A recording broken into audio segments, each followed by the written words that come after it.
Hello and what's up guys, I welcome you to the 13th video of the series HTML and CSS full course for beginners.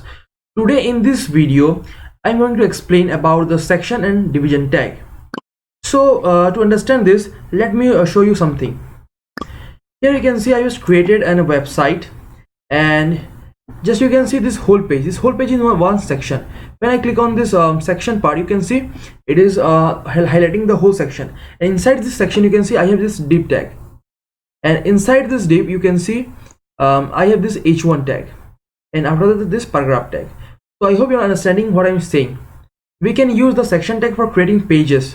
Okay, you can see this is introducing. If I click on this, here you'll find this is one section. This whole is one section, and inside this section I have 4 divs. This is one div, this is one div, and this is one div, and this is one div, and this is one div. I hope you are understanding. So to create section, we have a section tag. Okay, and inside the section tag I can use the div tags. You can use the div tags outside the section also. There is no restriction of using. We make our complete website using this div and section tags. Okay, so inside this div tag I will write here h1, and inside this I can write here div1.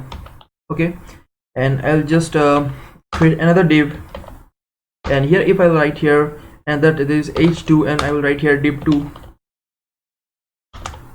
Okay, now if I go to my browser, here you can see I have there's no change guys, because just for now when we apply CSS we can understand the just changes. Okay, so applying CSS we will see it in the next video. So see you guys in the next video, where we'll see how can we apply CSS to our HTML and CSS pages.